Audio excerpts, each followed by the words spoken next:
धामी का मूल चरित्र मिशन, जनसांख्यिकीय संतुलन से सांस्कृतिक संरक्षण तक की लड़ाई। देहरादून, अक्टूबर 2025। उत्तराखंड के मुख्यमंत्री पुष्कर सिंह धामी ने इन दिनों जो रुख अख्तियार किया है वह सिर्फ प्रशासनिक नहीं बल्कि वैचारिक भी है। राज्य के मूल चरित्र की रक्षा का नारा अब सरकारी फाइलों से निकलकर जनता के बीच एक सांस्कृतिक चेतना अभियान बन चुका है। यह अभियान सिर्फ जनसांख्यिकीय बदलावों तक सीमित नहीं बल्कि राज्य की पहचान, परंपराओं और सुरक्षा से जुड़ा हुआ है। मूल चरित्र क्या है? धामी की परिभाषा। धामी ने हाल ही में कहा, उत्तराखंड का मूल चरित्र किसी भी कीमत पर बदला नहीं जाना चाहिए। यह देवभूमि है। इसकी सांस्कृतिक और धार्मिक पहचान को बनाए रखना हम सबकी जिम्मेदारी है। राज्य के अधिकारियों को सख्त निर्देश दिए गए कि वे उन इलाकों की निगरानी करें जहां अचानक आबादी में परिवर्तन, संदिग्ध दस्तावेजों का वितरण या जमीन के स्वामित्व में बदलाव जैसे संकेत दिखाई दे रहे हों। धामी ने स्पष्ट किया कि जिन अधिकारियों के कार्यकाल में यह सब हुआ उनकी जवाबदेही तय की जाएगी, चाहे वह आधार कार्ड जारी करने वाला क्लर्क हो या बिजली कनेक्शन देने वाला अधिकारी। राज्य सरकार ने अब जनसांख्यिकीय सत्यापन ड्राइव शुरू की है, जिसके तहत हर जिले के डीएम को रिपोर्ट सौंपने के निर्देश दिए गए हैं। इसके लिए एक डिजिटल ट्रैकिंग सिस्टम और डेटा ऑडिट सेल भी बनाने की योजना है। सरकार की रणनीति।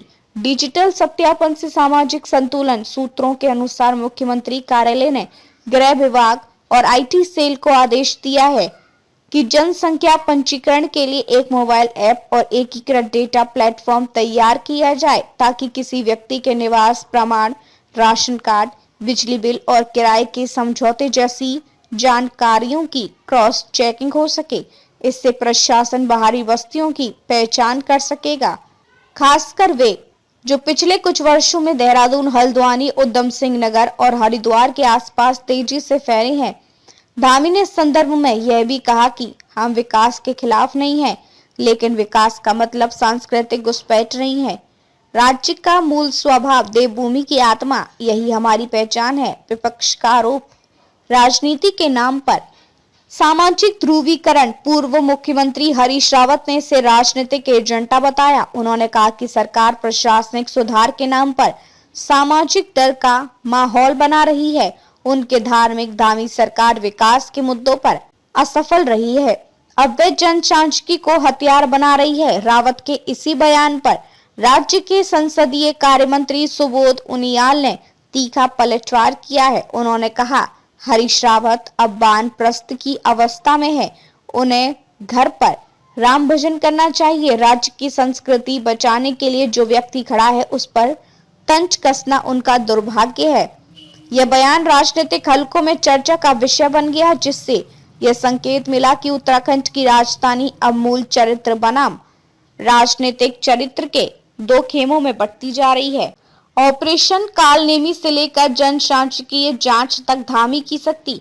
हाल ही में धामी सरकार ने ऑपरेशन कालनेमी नाम से एक अभियान शुरू किया, जिसका लक्ष्य फर्जी बाबाओं और धोखेबाज धर्म गुरुओं की पहचान करना है जो धार्मिक भावनाओं का दुरुपयोग कर रहे हैं। इसके अलावा हरिद्वार में भूमि घोटाले पर बड़ी कार्रवाई करते हुए मुख्यमंत्री ने 2 आईएएस अधिकारियों सहित 10 अफसरों को निलंबित कर दिया। इन कार्रवाइयों से यह स्पष्ट संदेश गया है कि धामी सरकार अब प्रशासनिक शुचिता और सांस्कृतिक सुरक्षा को एक साथ जोड़कर देख रही है। हरिद्वार कुंभ 2027 एक अस्थायी देवनगरी की तैयारी। राज्य सरकार ने हरिद्वार कुंभ 2027 के लिए 500 हेक्टेयर में एक अस्थायी शहर बसाने की रूपरेखा तैयार की है। इस देवनगरी में 10 सार्वजनिक आवासीय परिसर होंगे, जिनमें लगभग 25,000 श्रद्धालु रह सकेंगे। 1,000 क्षमता वाला सम्मेलन हॉल और दर्जनों सुरक्षा चौकियां होंगी।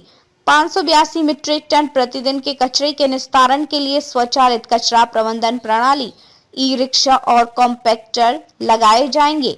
नए घाट और सड़कों का निर्माण तेजी से किया जा रहा है। कांगड़ा घाट सहित कई पुराने घाटों का पुनरुद्धार भी प्रस्तावित है। केंद्र सरकार को भेजे गए प्रस्ताव में स्वच्छता, डिजिटल मॉनिटरिंग और हरिद्वार ऋषिकेश ट्रैफिक प्रबंधन के लिए विशेष पुलिस बल की भी मांग की गई है। सरकार ने इसके लिए 82 पदों की मंजूरी दी है। जिनमें 9 स्थायी, 44 अस्थायी और 29 आउटसोर्स कर्मचारी शामिल होंगे।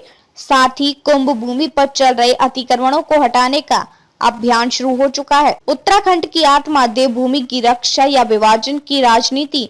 धामी सरकार के समर्थक कहते हैं कि यह कदम पहाड़ों की अस्मिता को सुरक्षित रखने का प्रयास है, लेकिन आलोचकों का कहना है कि इस नीति से सामाजिक विभाजन और प्रशासनिक दुरुपयोग की संभावना बढ़ती है। राजनीतिक विश्लेषकों का मानना है कि धामी आने वाले 2027 विधानसभा चुनावों से पहले देवभूमि की रक्षा को राजनीतिक वैचारिक केंद्र बनाना चाहते हैं। राज्य में बढ़ती शहरी आबादी, बाहरी प्रवासियों की बस्तियां और धार्मिक आयोजनों के दौरान तनाव, इन सब ने मूल चरित्र की बहस को और गहरा कर दिया है। निष्कर्ष, संतुलन की डोर पर टंगा उत्तराखंड मूल चरित्र को बचाने की यह कवायद जितनी भावनात्मक है, उतनी ही संवैधानिक रूप से जटिल भी। धामी सरकार के लिए यह चुनौती होगी कि वह सांस्कृतिक अस्मिता की रक्षा के साथ साथ संवैधानिक समानता और नागरिक अधिकारों की मर्यादा भी बनाए रखें। यदि यह अभियान न्याय और पारदर्शिता के साथ लागू हुआ तो उत्तराखंड संवेदनशील पहचान और सुरक्षित संस्कृति का उदाहरण बन सकता है। लेकिन यदि यह राजनीति की दिशा में मुड़ गया तो वही पहचान एक नए सामाजिक विभाजन की जड़ बन सकती है। देहरादून डायरी, धामी का मूल चरित्र मिशन, देवभूमि की पहचान बचाने की जंग।